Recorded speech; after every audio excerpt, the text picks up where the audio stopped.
நாம் சமைக்க போகிற மீன் வந்து உலமியான் மீன். இது கடல் மீன். இதை வந்து உலமியான்னு சொல்லுவாங்க. மற்ற இடங்களில் வேறு என்னவும் பேரால் சொல்லுவாங்க, எனக்கு தெரியாது. இங்கே மட்டக்களப்பில் இதை உலமியான் தான் சொல்லுவாங்க. இதண்டைக்கு நாம் குழம்பு வைக்க போகிறோம். ஆனால் குழம்பு வைக்கிறத விட நல்ல உயிர் மீன் கிடைச்சா சொதி வைக்கிறது நல்ல டேஸ்ட்டாக இருக்கும். இங்கே பாருங்கள், இந்த மீனை இப்போ நான் வந்து வெட்டி கழுவி உப்பும் மஞ்சளும் போட்டு வச்சுருக்கிறேன் பொரிக்கிறதுக்காக. இந்த மீன் வெட்டுறது சரியான கஷ்டம். என்னென்று சொன்னால் சரியான சாஃப்டான மீன். உங்களுக்கு காட்டுறேன் நான்.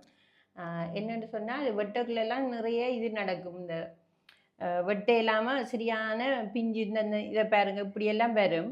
அதால் நீங்கள் கொஞ்சம் இந்த வெட்டுற ஆக்கள்கிட்ட கொடுத்து வெட்டுறது மிச்சம் நல்லா. அப்படி வெட்டினீங்கன்னா வடிவா அவங்க வெட்டி தருவாங்க. நாம் வெட்டக்குள்ள கொஞ்சம் கஷ்டமாக தான் இருக்குது. என்னடா சாஃப்டான மீன். இப்போ நான் உப்பு மஞ்சள் போட்டு இதை பிரட்டி வச்சுருக்கிறேன். இதை நாம் இப்போ நீ பொரிப்போம். இப்போ பாருங்கள், நாம் இதை பொரிப்போம். இந்த நாம் மஞ்சள் உப்பு போட்ட இதை வந்து பொரிச்சு எடுப்போம். பொரிச்சு எடுத்துட்டு நாம் சமைப்போம். நான் உங்களுக்கு பொரிக்கிறேன், எல்லாருக்கும் தெரியும், இருந்தாலும் நான் காட்டுறேன்.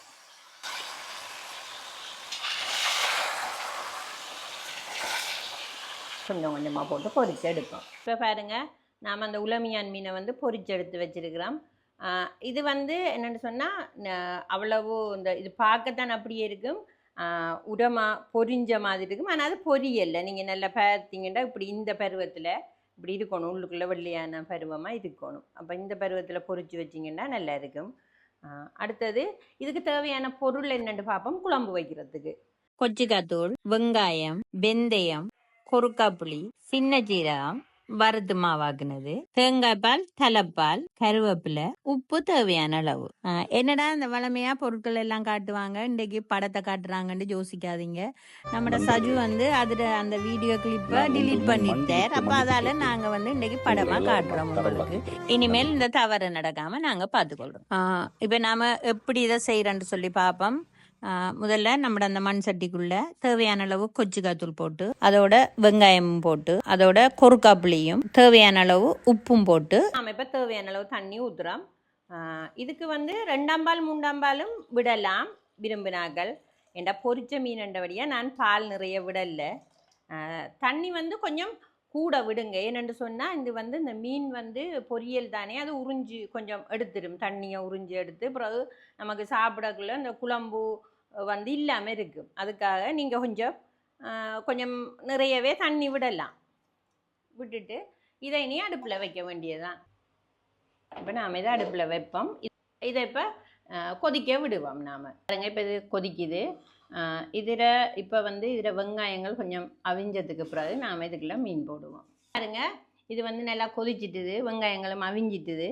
இப்போ நாம் இதுக்குள்ளே வந்து இந்த பொரிச்ச மீன்களை போடுவோம்.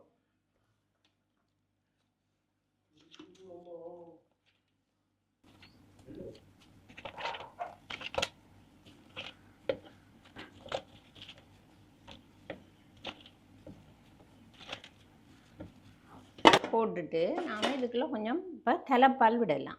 இதில் நாங்கள் இந்த உலமியாண்ட தலையை போட்டு ஒரு சொதி வச்சிருக்கிறோம். இது சொதி. நான் பிறகு உங்களுக்கு சொதி வீடியோக்கள் நான் பிறகு போடுறேன்.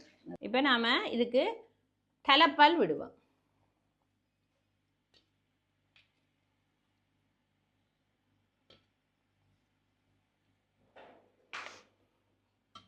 தலைப்பால் விட்டுட்டு இதை கொஞ்சம் நல்லா மூடி கொதிக்க விடுவோம். இதை இப்போ நாம் வந்து இந்த நாம் வறுத்து வச்சு இடித்து வச்ச சீரகம், வெந்தயம் எல்லாத்தையும் இப்போ வந்து இதுக்குள்ள போடுவோம். போட்டுட்டு கருவேப்பிலையும் கொஞ்சம் போடுவோம்.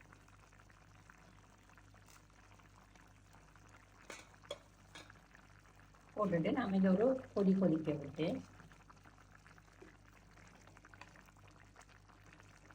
இந்த குழம்புக்கு வந்து நாம் கொஞ்சம் அகப்பை போட்டு சமைக்கலாம். ஏன்னு சொன்னால் மீன் பொரிச்ச மீன் தானே, அதெல்லாம் நாம் கொஞ்சம் அகப்பையில் போட்டு சமைக்கலாம். இப்போ பாருங்கள், இந்த எண்ணெய் வந்து மேலால் வருது. இப்படி எண்ணெய் பிரிஞ்சு வர நேரத்தில் நாம் இந்த கறியை இறக்குனா சரி. மற்ற இந்த கறி வந்து நாம் சாப்பிட்றதுக்கு எப்படியும் ஒரு மணி நேரத்துக்கு முந்தியாவது சமைச்சு வைக்கணும். ஏன்னு சொன்னால் அப்போ தான் அந்த குழம்புகள் எல்லாம் அந்த மீனுக்குள்ளுக்கு போய் நல்ல டேஸ்ட்டாக இருக்குது. இது இப்போ இந்த கறி ரெடியாக இருக்குது.